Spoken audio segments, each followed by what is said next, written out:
November 3rd. Thanks. Wait.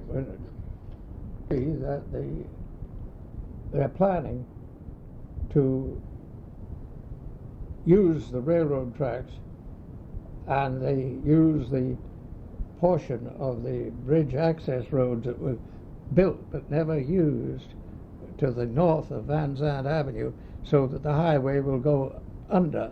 The highway going south will go under the Van Zandt Avenue bridge. Yes. And I hope that gets done soon, because it will be a big assistance to everybody. Now, that takes me to the parts of redevelopment and transportation with which I was familiar. I'll pause.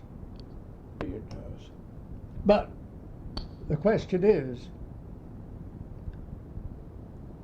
what alternative can you have?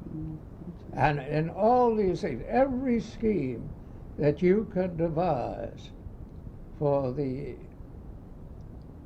improvement of the traffic and parking in Newport has obvious, severe disadvantages caused by the peculiar colonial conformation of the streets of Newport, and the fact that very valuable, fine, and historic structures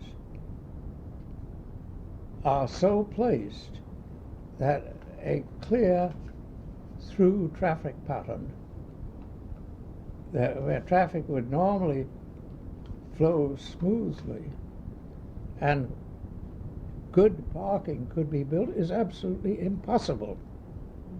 And it's a pipe dream to think that you can fix the traffic and parking problems of the city of Newport. All you can do is make them a little less bad, and don't hope for anything else. Agreed.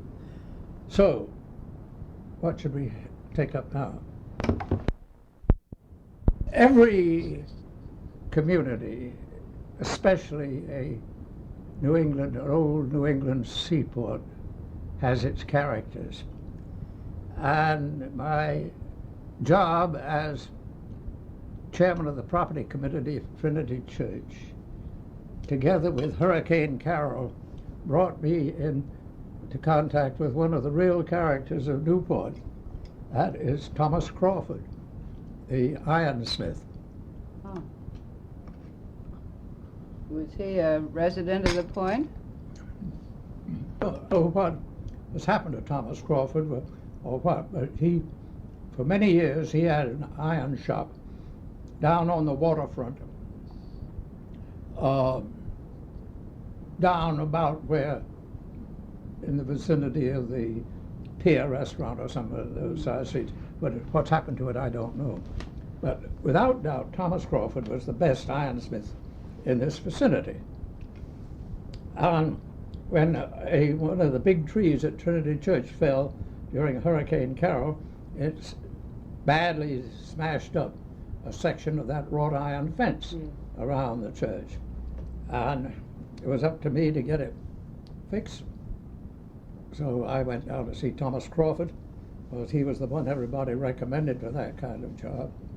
And he said, oh sure, he'd come up. So he came up and loaded the parts of the fence on his truck, took him down to his shop.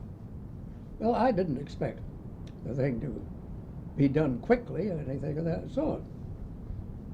So I waited about 3 months, and then I called him up. Said, how's our fence coming along? He said, well, going along fine. I'll have it ready in a couple of days. I said, thank you.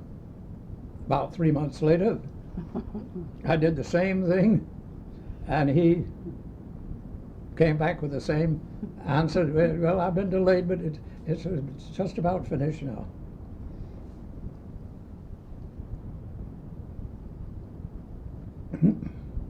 And about 6 months after that, I called him again. He said, it's all finished. I'm loading it on the truck now. And I got partly loaded on the truck now, and it'll be up there tomorrow. And I said, well, tomorrow came and went.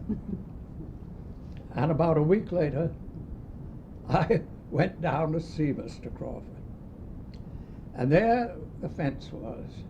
Hadn't been touched. Oh. And it was sitting there just where it was, where he had put it a year and a half before. And he told me about all the things that had happened to him so that he hadn't been able to do it. People came to him with urgent jobs that just had to be done, and he wouldn't do it, but he'd get it. And I said, well, there's one thing I'm interested in. Why did you keep telling me that it was finished? You told me a month ago that it was on the truck, finished and ready to go up. He said, well, you know, I'm an awful liar. I haven't seen Thomas Crawford since. Did you ever get the fence? Yes. Yeah. Was Mm-hmm. Who was Pappy Morgan? Pappy Morgan lived out here. He was a bandy-legged former engineer, on a railroad engineer. And good was his son. And then he had a brother. What was the name of the brother? But the question was, he was an awful drunk. And he made the remark once. He said, you know I drink. Take it. Call it a day.